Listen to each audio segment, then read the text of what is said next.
We often view the ancient history of our planet through the lens of a single, sprawling supercontinent, Pangaea.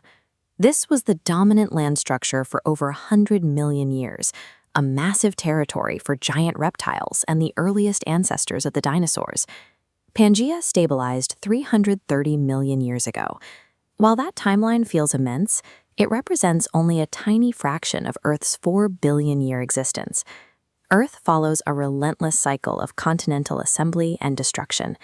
Long before the dinosaurs, other lost lands were already crashing together and tearing apart, repeating a planetary rhythm that plays out over hundreds of millions of years. This violent shifting of the crust serves as the master control switch for the climate. As continents collide and shatter, they alter the oceans and the atmosphere, functioning as the ultimate engine that forced simple life to evolve. In the early Archean period, Earth's volatile oceanic crust was constantly recycled into the mantle. This process distilled the rock, leaving behind lighter, buoyant blocks of felsic rock known as Cratons. Cratons act as the indestructible foundations of our modern continents. The Pilbara Craton in Western Australia has remained stable for nearly 4 billion years, preserving the earliest signs of life while the rest of the planet's surface melted and reformed around it. These early landmasses first appeared as barren, smoldering expanses of volcanic rock. Devoid of soil or vegetation, these primitive islands were scorched by the sun and razed by mountain-building collisions. The formation of these rigid blocks of land set a dangerous stage for the biological organisms emerging in the oceans. From this point on, the movement of the continents would dictate whether early life survived or vanished. By 2.7 billion years ago, the supercontinent Kenorland had assembled into a massive, C-shaped formation. Its sheer size created a physical barrier that blocked the flow of warm oceanic currents, preventing them from regulating global temperatures. Without the circulation of warm water, the Earth's greenhouse effect collapsed. Temperatures plummeted so sharply that the oceans froze from the poles to the equator, plunging the planet into its first snowball Earth ice age. The ice cut off the exchange of gases between the sea and sky. Oxygen produced by marine microbes had nowhere to go, reaching toxic concentrations that wiped out 80% of the planet's early life forms. Surviving microbes were forced to evolve complex internal structures to tolerate this oxygen-rich environment. This biological breakthrough resulted in the first eukaryotic cells, organisms with a nucleus that could store and share the genetic information necessary for all complex life. A billion years later, the continents regrouped into a new configuration called Rodinia.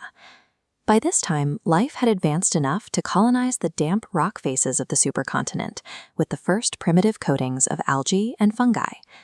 But the cycle repeated. A superplume of deep-lying mantle material rifted Rodinia apart, causing sea levels to rise and rainfall to increase. This accelerated the weathering of rocks, which stripped CO2 from the atmosphere and triggered a second global freeze. When the ice finally thawed 600 million years ago, it released a massive influx of nutrients and minerals into the warming oceans. This surge in chemical energy provided the raw materials for a hurried evolutionary leap, allowing cells to bond together into the first multicellular life forms. The pieces of the planet converged one last time 330 million years ago to form Pangaea. Its enormous size created a parched, inhospitable interior, while its curving coastline trapped warm water that raised sea temperatures beyond the tolerance of most marine life. These environmental stresses led to the Permian extinction, a cataclysm that erased over half of all life on the planet. This cleared the evolutionary slate, leaving the remaining reptiles to evolve into the family of dinosaurs. The world map we recognize today is a temporary state. Our modern continents are currently in a dispersal phase, carrying the physical scars of their breakups in the form of massive mountain ranges and jagged coastlines.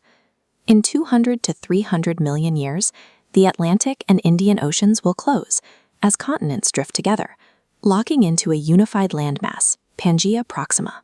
This future supercontinent will rewrite our atmosphere, creating vast deserts and triggering mass extinctions for whatever biosphere remains. Earth is not a static rock, but a restless machine. If our planet's crust hadn't repeatedly fractured and pushed life to the edge of extinction, complex life and humanity itself would never have been forced to emerge.